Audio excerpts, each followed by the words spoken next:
Eh bien, bonjour à toutes, bonjour à tous. On se retrouve sur Les gens du sport pour le deuxième épisode de notre série consacrée au para-badminton, ce sport qui devait faire son entrée aux Jeux paralympiques normalement du côté de Tokyo cet été. Finalement, ça sera reporté l'année prochaine. On reçoit aujourd'hui une nouvelle invitée que notre chroniqueur Thomas Numitor de para-badminton va nous présenter. Bonjour Thomas. Bonjour Thomas. Alors aujourd'hui, l'invité, on a la chance d'avoir une athlète féminine de Parabad qui est en catégorie SL4, Lénaïg Morin. Bonjour Lénaïg. Salut. Est-ce que tu peux te présenter un petit peu par rapport à ton parcours badistiquement parlant et ton handicap aussi? Ouais. Alors moi, ça fait 20 ans que je fais du bad et donc ça fait un an quasiment pile poil que je fais du para-bad. Donc j'ai commencé l'année dernière. Et du coup, comme j'avais assez d'expérience dans le badminton, vu que j'en faisais depuis longtemps, donc au championnat de France l'année dernière para-bad, j'ai pu faire 2 médailles. Et du coup, donc après, je suis allée me faire classifier à l'international, donc pour jouer en double dame en particulier avec Faustine. Et du coup, après, c'est vrai que c'est parti très très vite. On a fait des médailles sur pas mal d'Open et donc du coup, et puis comme on s'entraîne toutes les deux, eh ben ça permet de progresser plus facilement.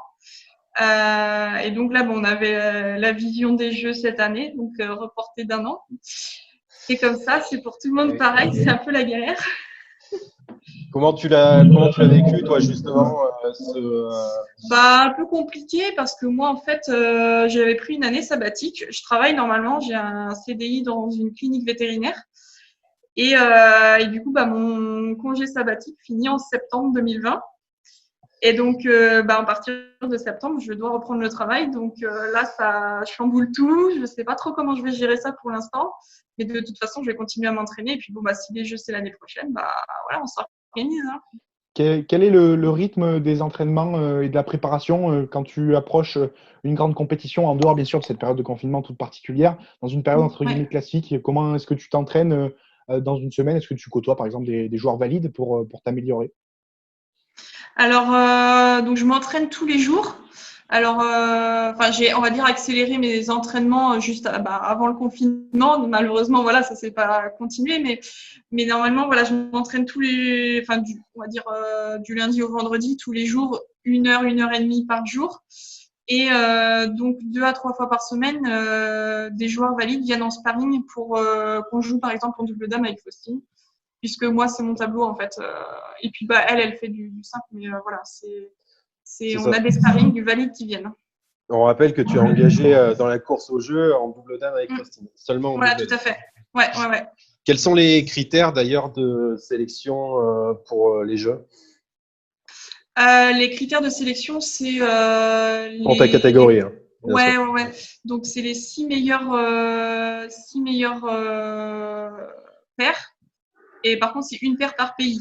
Donc par exemple, s'il y a deux japonaises devant, 2 paires de japonaises devant, donc voilà, il n'y en a qu'une, si la première des deux sera prise. Donc nous, on était 6e sur 6. Donc on était voilà, limite. Il restait par contre un tournoi de qualification normalement, donc on ne sait pas L'Espagne. encore comment ça va se passer l'année prochaine, s'ils refont des tournois de qualif, s'ils s'arrêtent là, on n'a pas encore vraiment les infos pour le moment. Donc pour nous, c'est pas encore fait, quoi. Hmm. Comment est-ce que tu fais financièrement pour t'en sortir? Est-ce que tu vis du badminton? Est-ce que tu continues des études? Quelle est ta relation vis-à-vis des sponsors? Est-ce que c'est compliqué dans des marchés? Raconte-nous un peu cet aspect plus économique, bien sûr important dans Ouais. le sport. Alors c'est très compliqué, on va dire, sachant que j'ai pris du coup une année sabbatique, donc 0 salaire. Les sponsors, moi j'avais un budget de quasiment 50 000 euros. Donc là, j'en suis loin avec les sponsors que j'ai pu avoir, malgré que j'ai des sponsors qui m'ont quand même pas mal donné. La Fédé nous aide un peu quand même aussi. Et puis le comité olympique français. Mais voilà, ça reste compliqué. On a d'autres choses à côté à payer, les loyers. Voilà, faut bien se nourrir, tout ça. Moi, j'ai, on va dire, 1 heure de route pour aller à l'entraînement. Donc, si j'y vais tous les jours, c'est pareil. Donc, financièrement, c'est très compliqué. Mais voilà, on n'en vit pas du tout. Hein. Enfin, moi, personnellement, peut-être que certains en vivent, mais moi, j'en vis pas. J'ai pas trouvé des sponsors assez importants pour me fournir on va dire, un petit salaire. Lorsqu'on gagne des médailles aux Open internationaux, on gagne juste la médaille. Il n'y a pas d'argent, rien du tout. Donc, c'est pas comme les valides, pareil. Justement, cet aspect C'est vrai économique. que le para Comment ? Ouais, allez, vas-y. Ouais, c'est vrai que le para on va dire, c'est assez handicapant de ce côté-là, si c'est pas pour faire un jeu de mots, mais on est handicapé de ce côté-là. Mais c'est vrai que justement, peut-être que cet aspect économique un peu difficile est peut-être lié aussi à une médiatisation, une mise en valeur du sport, même du badminton, hein, tout court, sans parler du para-badminton, plutôt très très compliqué, voire quasiment inexistante. Ah bah complètement. Après, c'est vrai que ça dépend vraiment de certains pays. Nous, le badminton n'est pas du tout médiatisé en France. En Indonésie, ils sont ultra riches parce que c'est le sport national, par exemple. Donc, c'est vrai qu'il y a une différence entre les pays, entre les sports, qui est très compliqué à gérer, et entre valide et handi, quoi.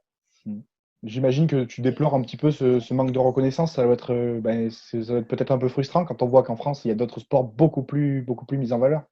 Bah oui, quand on voit par exemple le football, bon voilà, après le football en para, je sais pas du tout comment ça se passe, s'ils ont pareil un salaire ou autre, mais ouais, c'est un peu frustrant. Et puis je pense que c'est de mieux en mieux. Il y a beaucoup plus de médiatisation et je pense que ça viendra avec le temps. Faut juste voilà, pouvoir en parler et puis qu'il y ait plus d'athlètes en para aussi, hein, puisque c'est encore assez nouveau.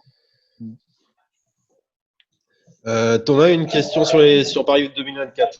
Oui, tu as raison, Thomas, de rebondir. Qu'est-ce que j'imagine Paris 2024, ça doit être l'objectif peut-être ultime d'une carrière, hein, des JO paralympiques à domicile dans 4 ans.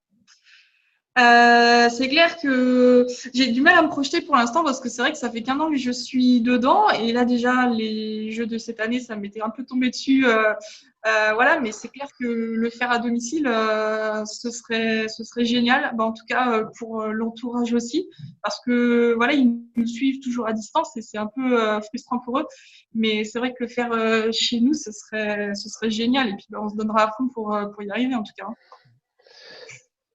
Tu l'as dit, ta carrière, ça fait seulement 1 an que tu es dans le para. Est-ce que tu as un souvenir marquant à donner depuis que tu as attaqué le para?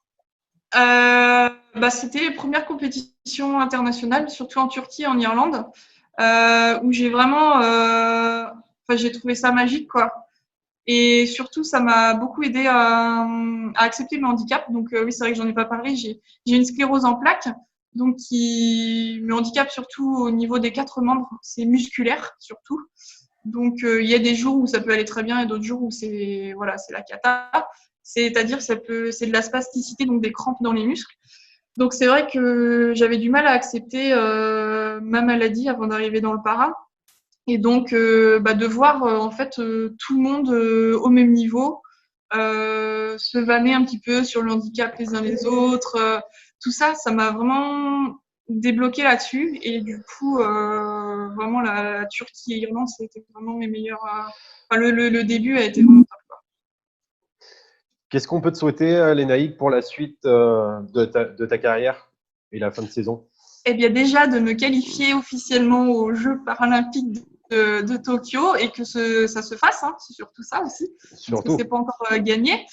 Donc voilà, c'est surtout ça, et puis que je puisse continuer au moins jusqu'à Paris 2024, ce serait génial. Bien voilà. Tout ce qu'on te souhaite en tout cas. Ouais, tu as raison. Merci beaucoup. Tu as raison, Thomas. On a terminé avec cette interview. Merci beaucoup, Lénaïque, de nous avoir accordé ces quelques minutes. Merci à vous, en tout cas. Merci, Thomas, notre consultant. Avec grand plaisir. Et on se dit à très bientôt pour une nouvelle interview, un nouvel épisode de notre série consacrée au para-badminton. N'hésitez pas à suivre Légendes du sport sur les différents réseaux sociaux, Facebook, Instagram ou sur la page YouTube Légendes du sport. On se dit à très bientôt pour une nouvelle interview. Je suis sûr que vous serez au rendez-vous. À très bientôt. Ciao, ciao.